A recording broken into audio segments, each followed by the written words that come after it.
तो उस कृष्ण को आज क्रोध आया हुआ है। आप कल्पना करें क्या हो रहा होगा। ये सब पहले तो अपने दुख छोड़ देते हैं कि भैया जो हुआ हुआ, अरे हमारी कटी है, हम पीटे गए हैं वो छोड़ो, अभी चले इनको संभालो, कुछ गड़बड़ हो गई तो अभी तहस नहस हो जाएगा और वो भी कारण मैं बनूंगा। नमस्कार मित्रों, स्वागत है आप सभी का श्री महाभारत के इस कथानक में, जो कथानक आदि पर्व से होता हुआ पहुंचा है वन पर्व में।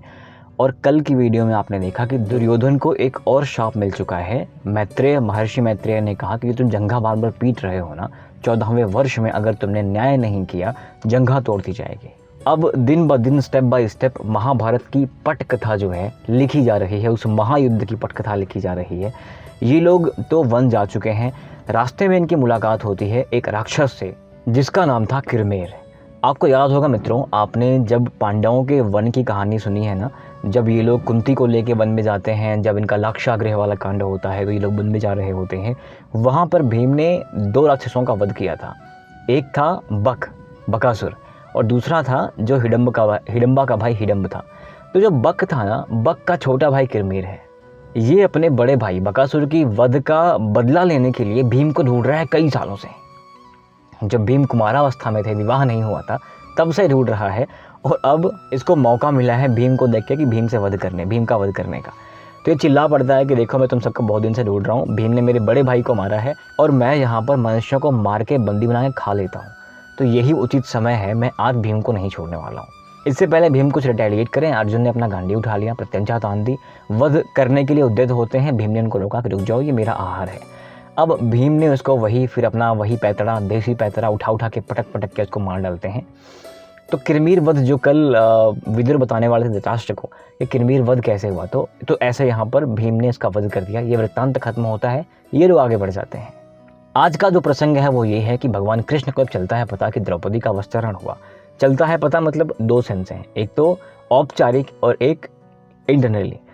तो जो हरि है, जो नारायण है, उसको सब पता है कि क्या हो रहा है, लेकिन जो ऑफिशियली होता है ना कि हाँ यहाँ पर ऐसी बातें हो गई, तो जब कृष्ण को चलता है पता कि यहाँ द्रौपदी का वस्त्रण हो गया है, कौरव पांडवों के साथ इतना अन्याय हो गया है, ये लोग वन भेज जा चुके हैं, एक सम्राट होने के बाद ये भिखारी बन के घूम रहे हैं, तो ये वहीं से मिलने चले आते हैं। द्रुपद के पुत्र के पास जाते हैं, द्रौपदी के भाई के पास जाते हैं और कुछ अंधक वंशीय राजाओं को लेकर के वन में ही पांडवों से मिलने के लिए पहुंच जाते हैं। कृष्ण को आया हुआ देखकर, एक छोटी सी बात है ना, आप ये फीलिंग डेवलप कर चुके हैं, कहीं ना कहीं विटनेस कर रहा होगा। कभी अगर आप ट्रबल में होते हो, कभी, सिंपल सी बात है, ये सबने फेस करा हुआ है, कोई नई बात नहीं है। जब भी आप ट्रबल में होते हो ना और आपको कोई एक व्यक्ति अपना दिख जाए कि हाँ यार वो व्यक्ति मेरा अपना है, एक भीड़ है, एक समाज है जहाँ सब लोगों को मार रहे हैं, एक व्यक्ति आपका अपना है, तो आपका पूरा का पूरा फोकस, पूरा का पूरा डिवोशन जाके उसके चरणों में गिर जाएगा। आप खड़े हो जाओगे कि सर कुछ करो मेरे लिए। यही हाल है पांडवों का। जब कृष्ण को आते हुए देखते हैं, सर्वसमर्थ कृष्ण को आते हुए देखते हैं, तो उनके मन में तमाम अभिलाषाएं उत्पन्न हो जाती हैं। द्रौपदी, अर्जुन, पांडव सभी लोग जाके इनकी वंदना करते हैं, स्तुति करते हैं। 2 वीडियो हैं इस पे। एक तो ये है कि जब कृष्ण का इंटरेक्शन होता है, दूसरा जब द्रौपदी शिकायत करती है। अब सारी बात तो पता थी ही कि ये हो गया है, लेकिन जब सामने देखा कि अत्याचार हुआ है, ये बेचारे दीन निर्बल दुखियारे भिखारी बने घूम रहे हैं, तो भगवान कृष्ण को आ जाता है क्रोध। भगवान कृष्ण को क्रोध में देखकर आप समझ पा रहे होंगे कि सृष्टि में क्या हलचल हो सकती है। जो सृष्टि का नियंता है, जो व्यक्ति, जो पुरुष, जो महापुरुष ये कहता है कि मैं ही वो धागा हूँ जिसमें प्रकृति मड़ियों की भांति पिरोई हुई है। न मे पार्थास्य कर्तव्यम त्रिषु लोकेषु किंचनम नान्वाप्तम अवाप्तव्यम वनुचः कर्म एव हि। वो कृष्ण जो कहते हैं कि बहुनि में व्यतीतानि जन्मानि तव च अर्जुन, न त्वं वेद्य सर्वाहं न हम वेद्य परन्तप। तुम्हारे हमारे असंख्य जन्म हो चुके हैं पार्थ, तुम्हें ज्ञात नहीं है, मैं उन सब जन्मों को जानता हूँ, क्योंकि वर्तमान जीवन संपूर्ण जीवन नहीं है पार्थ।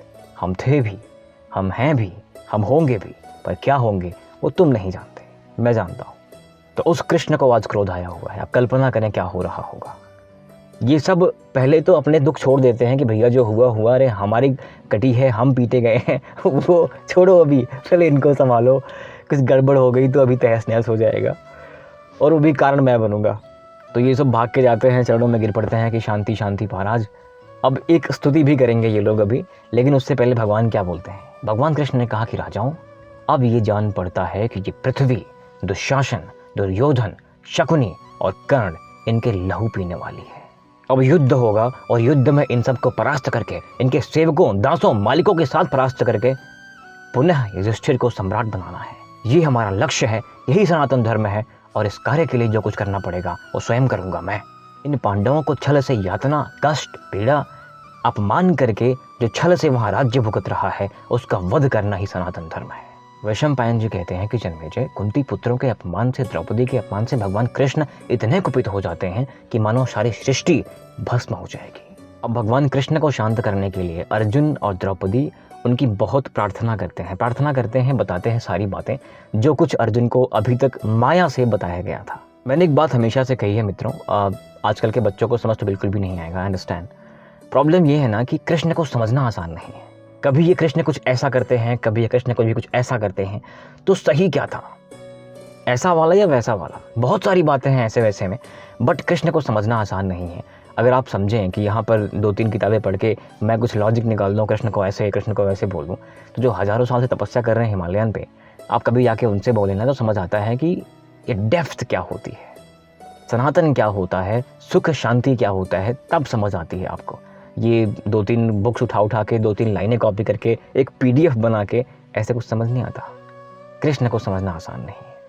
तो अर्जुन ने शुरू कर दिया है यहाँ विनती करना कि आप ही हैं नारायण, आप ही 10,000 साल यहाँ तपस्या कर चुके हैं, आपने मधुकैटभ को मारा था, सृष्टि को उत्पन्न किया, ब्रह्मा को मारने वाले थे वो लोग, आप ही हरि हैं, आप ही महाविष्णु हैं, आप ही शंकर हैं, आप ही सब कुछ हैं। आपने हिरण्यकश्यप को मारा था, आपने ये अवतार लिया, मक्षकश्यप मारा, बामन, आप एक बामन अवतार लेके, एक बच्चे का अवतार लेके पूरी पृथ्वी को नापने की क्षमता, त्रैलोक के नापने की क्षमता सिर्फ आप में ही है। वो कृष्ण हैं आप, वो हरि हैं आप, वो महाविष्णु हैं आप। एक लंबी चौड़ी स्तुति करी हुई है, मैं कट कर रहा हूँ। तो स्तुति करने के बाद आज पहली बार ये एक आत्मीय मुलाकात है भगवान कृष्ण की अर्जुन से। आपने कृष्ण अर्जुन का संवाद इससे पहले कभी नहीं सुना होगा ऐसा जो आप आज सुन रहे हैं। इसके बाद गीता आएगी, वहाँ आप सब कुछ सुनने वाले हैं, लेकिन ये पहली बार ऐसा था जब कृष्ण की अर्जुन से आत्मीय मुलाकात थी। This was not the common meeting, this was spiritual meeting, पहली बार ऐसा हुआ है। तो जब स्तुति खत्म होती है तो भगवान कहते हैं, पार्थ तुम मुझसे हो और मैं तुम्हारा हूँ, जो कुछ मेरे हैं वो सब तुम्हारे हैं, जो तुम्हारे अनुकूल है वो मेरे अनुकूल, मैं नारायण हूँ तुम नर हो, कुंती पुत्र तुम मुझसे अभिन्न हो और मैं तुमसे पृथक नहीं हूँ। भगवान कहते हैं कि हे भरत श्रेष्ठ, हम दोनों का भेद नहीं समझा जा सकता। तो मित्रों, महाभारत में, इवन पूरी महाभारत में आपको कई जगह देखने को मिलेगा कि नर नारायण के अवतार हैं अर्जुन एंड कृष्ण। नारायण तो स्वयं नारायण ही होते हैं, महाविष्णु जो ऊर्जा पुंज हैं, विष्णु, ब्रह्मा विष्णु महेश, फिर महाविष्णु जो लेवल होता है ना, वो महाविष्णु के ऊर्जा पुंज कृष्ण, 16 कलाओं के साथ यहाँ उत्पन्न होने वाले कृष्ण, और उन्हीं के एक अंश हैं अर्जुन। तो आपने तो मेरे साथ यहाँ पूरी महाभारत देखी है कर्ण पर्व के बाद से, तो आपको एक बात तो क्लियर पता है कि अर्जुन कृष्ण के बिना कुछ नहीं है, और कृष्ण अर्जुन का यहाँ पर प्राकट्य हुआ किस लिए था, इस युग में द्वापर में किस लिए आए थे वो लोग। तो मित्रों, आज के लिए बस इतना ही। समय की थोड़ी अनुपलब्धता है, क्षमा करें, छोटी वीडियो है। मिलते हैं कल। आपके सपोर्ट के लिए बहुत बहुत धन्यवाद। Thank you very much.